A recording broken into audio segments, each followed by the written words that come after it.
stripes and bright stars through the perilous fight. O'er the ramparts we watched were so gallantly streaming, and the rockets red glare, the bombs bursting in air, gave proof through the night that our flag was still there. Oh, say does that star-spangled banner yet wave o'er the land of the free and the home of the brave?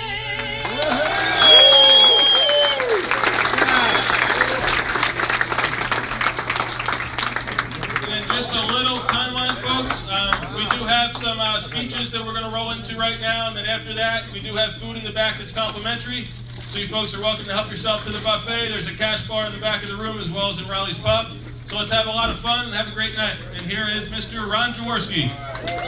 Billy, thank you very much. I'm glad you didn't ask me to sing, because that would have emptied the room out. I will be brief because I want Travis to say a few words, but on behalf of myself, my wife Liz, the Jaworski family, and the Ron Jaworski Golf family, we are honored and privileged once again to host the first packing party, which will be the first of many.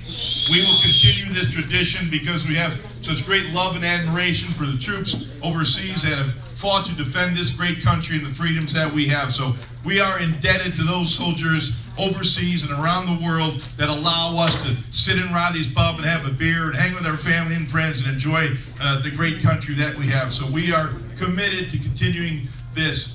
And Travis, it's really his brainchild. Travis is our general manager over at Riverwinds.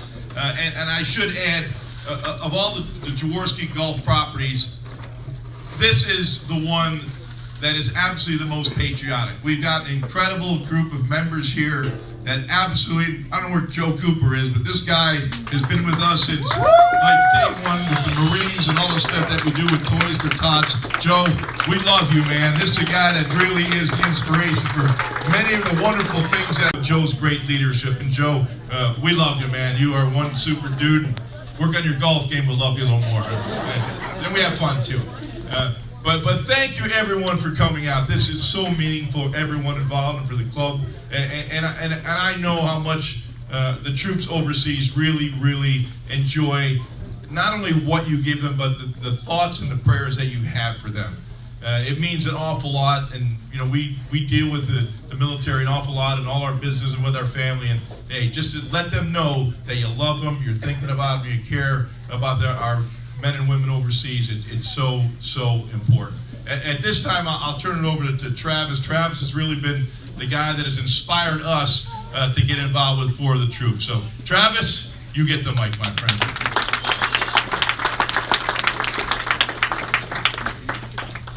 Welcome, everyone. Thanks for coming out. It's incredibly humbling. This June will be our 10th annual golf tournament for Fore The Troops. We are primarily a fundraising organization. This is literally the first thing that we've done as far as a boots on the ground operation, so to speak. So thank you, everyone. Round of applause for being here. Thank you very much. I was telling my colleagues earlier today, the first year we raised $3,700 to give to a care package group. They were ecstatic. We're going to spend probably twice that tonight in postage, which is phenomenal. It's the power of Jaworski Golf, and honestly, it's 10 years of hard work of a 100% volunteer organization. Corey Locke, my father, co-founder, right there. Raise your hand. Courtney and Craig, sister, board member as well. Chad Ritter, raise your hand. There he is, back, board member. This is half the board, it's half Fore The Troops, and we execute a golf tournament every year. We execute a clay shooting event every year. Ron just informed me that we're going to do this many years, so shameless plug, playing the golf tournament, come to the clay shooting. We got to pay for some of these. But logistically, the boxes are in the back corner here by the bar. We're going to release them slowly, if you will, so that there's not a log jam at these tables. I would encourage you to eat, have a good time in the pub, enjoy the patriotism in the room. We will have Jaworski Golf staff members helping you. If you're not familiar with packing a box, we'll help you. We want to make sure that they don't get sent back. That would be a bummer to pay for it to only come back. So I won't belittle that point. We'll help you along the way. Please enjoy the night. It is called a party for a reason. I'm going to step behind here. I like to play a video at our events that shows you the power of what we're doing tonight. It's basically the best description you can find of the men and women that are serving.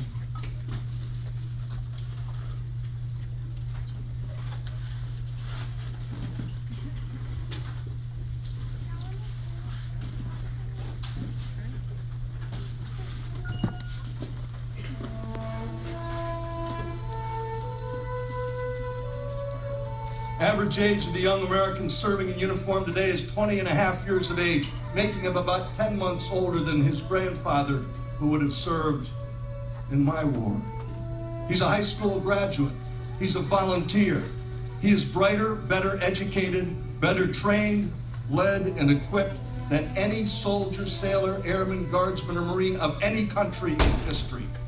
He goes to work wearing an 8-pound Kevlar helmet, a 45-pound flak jacket, and today in Kandahar, it was 110 degrees, and he'll hike up those hills and walk back down them without complaining. He's been taught chemistry and physics and ballistics and avionics and electronics to operate and maintain the most sophisticated weapons and equipment ever designed by the hand and mind of man. He can use his body like a weapon, and his weapon like part of his body. And he can take a life or save one because he has been so remarkably well trained. The images of the young Marines and soldiers and sailors and airmen going to Bible studies and religious services aren't staged. They're all real. They're all spontaneous, and nearly all of them are initiated by those young Americans in harm's way. When they gather in prayer circles and huddle up before a mission, they're not going out to play football. They are going into mortal combat, and they know that some of them are liable not to come back. And they do it because they have faith. Just for the grins, how many of you raised a teenage boy? I used to do this when Betsy wasn't there because she eventually told me, I saw you raise your hand, I did that. Think about getting a teenage boy to clean up his own room, do his own laundry, fix his own meals, clean up everything without a size 10 in the backside, and yet that same youngster today washes and mends his own clothing, feeds himself, takes care of cleaning his weapon, cleaning himself. He's totally self-sufficient. The kid who once wouldn't share a candy bar with his little brother now gives away his last drop of water to a wounded comrade, his only MRE to a hungry Afghan kid, and splits his ammo with a mate in a firefight.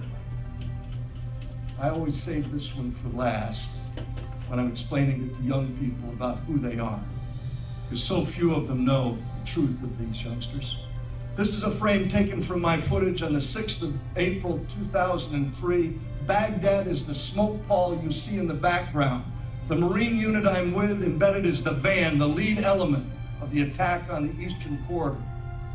We're about 15 miles outside of Baghdad, and a Republican Guards regiment ambushes this Marine rifle company. They spin their Humvees around, and there is a gunfight that occurs between this regiment and this rifle company. And in the midst of the beaten zone, the area where the intersecting bullets are crossing, a United States Navy corpsman I had first met in Kandahar in 2001 rushes into the battlefield, right through the fire, drags two wounded Marines out, and carries them on his shoulder to a helicopter that's landed in the roadway. And in this footage right here, I am standing on the ramp of that helicopter. And this corpsman, who's rushed now twice before and brought these two wounded back, Now as a third one, and off to the right-hand side as you look at the screen, a Reuters news crew sets up their tripod and they're videotaping him going in and out. And as this guy staggers back into the gunfight, one of them shouts out, "Hey mate, what did you do that for? Didn't you notice?" In other words, you stupid American. "Didn't you notice that wasn't a Marine?" If you look carefully at that photograph, you'll see that the wounded warrior who's already been bandaged up by that United States Navy medical corpsman isn't a Marine. It's a wounded Iraqi soldier. And this U.S. Navy corpsman is rushed into the battlefield to save his life. And so, because it's polite company, Wayne, I can only put it this way. In response to the Reuters news crew, the Navy corpsman gives them a gesture. You're not supposed to get that part. He gives them a gesture. He says, "Didn't you notice? He was wounded. That's what we do. We're Americans."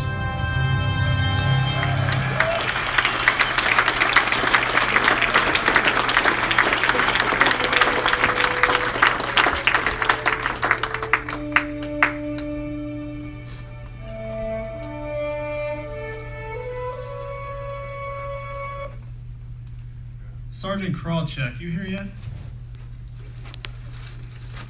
He's coming all the way from Pennsylvania. The traffic must have got him. In June, we were surprised, the board of Fore The Troops was surprised by Sergeant Ryan Krawcheck, Airborne Ranger from the 82nd Airborne. He gifted us a Afghan flag that he picked up while he was in country, and it has over 20 jumps with him across 3 different countries. And he made me cry that day. He's not going to get me this day. But it was as special as it gets. That flag's here. We'll show it to everyone. And the sergeant will be here shortly, I hope, because I owe him a beer. Another sergeant, I just was talking to him beforehand, 10 years I've known him, and I said, "I've never heard your last name pronounced." And he pronounced it, and I said, "I got no shot, buddy." So, 7 combat deployments, 27-year career. I want to bring up Sergeant Rich Scary. I'm not going to try to talk to you all a bit.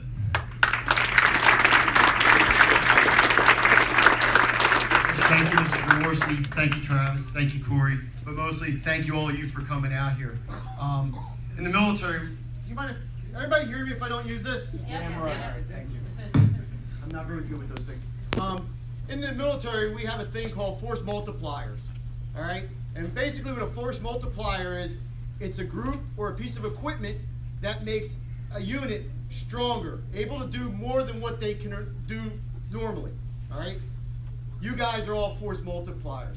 The care packages that you guys are sending out or putting together to send out today, I can't even begin to tell you how they're going to be received, what they're going to do for the soldiers that are going to get them. Some soldiers have more access to some things than others, but a lot of soldiers, sailors, Marines, airmen are out in what we call forward observation posts. And they don't necessarily have access to even the basic sundry items. So they plan ahead and they pack what they think they need, but it's not always enough. Soap, socks, foot powder. I see some games here. It's just such a great morale boost. I received a care package, had a lot of wonderful things in it. First, I came back from a pretty bad day. It was back in 2005. Had a bad day, got back, mail call, and that's another thing. Soldiers, you can send them all the emails, all the texts you want. There's still nothing like getting mail, getting an actual letter, getting an actual card, getting a care package. And not all soldiers have family and friends back home. So for them, this is everything I'm trying to say, double it. So not everybody has that support network back home. So the soldier that gets your care package that doesn't have that support network, you're going to make their life. But back to my first one, I opened it up. I was out in a forward operating post. They got the mail out to us, and opened it up. There was some foot powder. We were in the desert. Foot powder, awesome. I had just run out of soap. Didn't plan ahead. I was young. Soap, super awesome. But also in that package was think of Tasty Cakes. I'm from South Philly. All right? Believe it or not, a Yoo-hoo, a can of Yoo-hoo. I'm like, somebody, like God himself is shining down on me. But also in the package was some stuff wrapped in Philadelphia Inquirer. So here I am out in the middle of Iraq, miles from anybody, sitting there. I have a Yoo-hoo, a Tasty Cake, and I'm reading the Philadelphia Inquirer. For 10 minutes, the war didn't exist. I was back home, sitting in my house with my family, just enjoying another day. I can't tell you what that did for me and for the soldiers that reported to me. It made it life a little easier on them as well. So, yeah, I don't want to tie up too much of your time. Absolutely, 100%, this is going to make change lives. Thank you very much. Again, I can't thank you enough for everything you guys are doing here, and keep up the good work. We appreciate it more than you know. Thank you.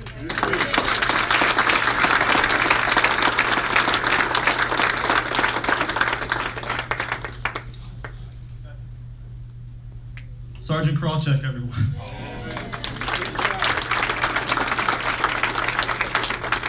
It's quick too, because Philadelphia, as always, tends to flag me up. Once upon a time, my name was Sergeant Ryan Krawcheck, and just about a year ago, I returned home from my last deployment in Afghanistan. And the whole time I was over there, I was getting these huge packages from Travis and everyone here, and over at the OEG on the Pennsylvania side of the river for us. And being out there on mission 4 or 5 weeks, training Afghanis for me, and seeing a nice big Black Hawk helicopter full of these packages come down in the middle of the night and drop these off was just a life-changing thing, not just for me, but for the men that were on the ground with me and everything. And same thing, getting back home. Again, this year I spent Thanksgiving and Christmas, out in the field doing whatever. So it was just amazing to come home and find out that Travis and everyone from the OEG, which is the organization that supported me, was able to put this all together for me. And so we did a fundraiser a little earlier this year. Travis and everyone has always killed it too. And again, just these things are going to people like me who, we're down there, we're enjoying ourselves, doing our thing, but also it's nice to know that people back home are here supporting us. And just from the bottom of my heart, having only been back home a year now, thank you again, and good luck, in here. Thank you.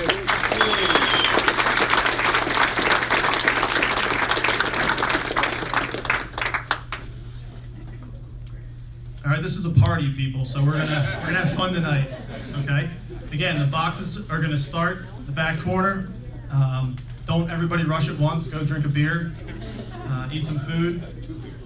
We have some letters that are gonna go in the box. We also have notepads up front if you want to drop a note to put in the box. Don't know where it's going, just drop a note. Sign of support. That's it, folks. Let's have some fun. Thank you very, very, very much for coming out.